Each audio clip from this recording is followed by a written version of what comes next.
video nga is maglilinis lang tayo ng bahay. Sa mga hindi po nakakakilala sa akin ay nag-uumpisa pa lamang ako mag-vlog. Kaya naman sana ay suportahan ninyo ako bilang isang content creator mom. At eto na nga, pagkagising ko ngayon nagligpit lamang ako ng aming hinigaan. Pasensya na nga kayo sa aming bahay dahil ito ay maliit lamang at walang space. At nagwalis na nga ako muna dyan mga mi dahil sobrang legas-gas talaga. Inayos ko nga muna yung mga kutsyon dyan para malinisan ko ang bawat sulok. Tiniklop ko lang ng ganyan kaliit para naman magka-space kahit konti. At pagkatapos nga ay nilagay ko na rin ang mga unan kumot para naman naka-organize na siya. Pagkatapos ko nga dyan, ito agad ang bumungad sa akin. O diba mga mi, sobrang dami talagang kalat. At ito nga time-lapse ko ang aking paglilinis dahil sobrang tagal talaga bago ito natapos. Story time muna mga mi dahil sobrang haba talaga ng video na to. Alam nyo ba mga mi na nai-inspired talaga ako sa mga gumagawa ng content na gaya kong batang ina. Kasi naman mga mi, nakikita ko rin talaga yung sarili ko sa kanila. Mahirap naman talaga ang pagpapamilya lalo na kung ikaw ay bata at wala pang alam sa pagpapamilya. Di naman po sa nagsisisi ako. Gusto ko lang po maging aware lalo na sa mga kadalagahan at kabinataan dyan. Tayo po ay mag-isip muna bago magdesisyon sa isang bagay. At tapos na nga tayo maglinis dyan at ito na nga ang kinalabasan. Malinis na nga dyan at kaya naman dito naman ako naglinis sa TV namin. Pansin ko nga rin pala na magulo at makalat ang aming lagayan ng TV. Kaya't heto, nilinis ko lang siya ng bahagya dahil hindi naman siya masyadong marumi. Nais ko lang mga nakasabit dyan mga mi para hindi naman siya masakit sa mata. Kapag may toddler ka na talaga, hindi mo na talaga maiwasan ng mga kalat. At heto na nga ay tapos ko na siyang linisan. At pagkatapos ko nga dyan ay niligpit ko lang tong order ko from Black Up. Mahilig talaga kasi ako sa mga short na may ikli lalo na pag nasa bahay lang. At nandito nga yung pinakamakulit kong Junakis na mahilig magkalat. Pag nakakita to ng camera ay talaga naman. Software pabibo talaga yan kapag may camera. At ito na nga, winalisan ko lang din ang likod ng aming pintuan. At pagkatapos ko nga dyan ay nilagay ko lang sa lagayan ng pinggan ng aking hinugasan kagabi. Dahil nga may panibago na naman tayong hugasin. Na para bang wala nang katapusang hugasin. Hindi. Kaya't heto na nga ang tambak nating hugasin. Huhugasan ko na nga dahil nga naalibadbara na ako sa sobrang dami. Sobrang haba talaga ng video na to kaya naman sana ay panoorin nyo at pagpasensyahan nyo na.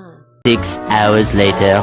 At ito na nga, tapos na nga ako dyan maghugas ng plato. Kaya't ito, maghihilamos na ang babaeng to. Kada maghugas talaga ako ng plato ay dun lang ako naghihilamos pagkatapos. Laking pasasalamat ko talaga sa Kojic dahil sa Kojic lang ako nahihiyang kaya naman ganyan kakinis ang face ng mami nyo. Pagkatapos ko nga maghilamos ay agad naman kumuha ako ng toothbrush at nag-toothbrush na ako. Ganyan lang naman ang morning routine natin sa ating self-care. Kaya sa mga kapitbahay ko dyan, pag napanood nyo to, alam nyo na kung anong ginagamit ko sa face ko. At eto nga, natapos na rin ako mag-toothbrush. Kaya naman, tayo naman ay magsasaing. Isasaing ko nga pala ngayon ay ang aming natitirang bigas bawat kalahating binibili namin sa tindahan. Pasensya na nga kayo kung lagi ako nakaupo sa aking mga video kapag nag-aasikaso. Wala pa talaga kaming lababo kaya naman sa lapag muna, tsaga-tsaga muna. Wala pa talaga kasi kaming pampagawa ng lababo kaya naman anong makita nyo sa video na to ay yun lamang po. At inilagay ko na ang aking sinaing sa rice cooker para naman maluto na. At pagkatapos nga ibinigay na sa akin ng mama ko ang aking bunsong anak. Nagpupo nga raw kaya naman lilinisan natin dahil naiinip na siya. Pasintabi po sa mga kumakain dyan. Pasensya na po kung natagalan dahil marami siyang pupo at nilinisan ko ng sobra. At pagkatapos nga ay binuhat agad siya ng kanyang lola. 1 month mahigit pa lang yan mga mi, pero tignan nyo naman yung katawan niya. Pera buyag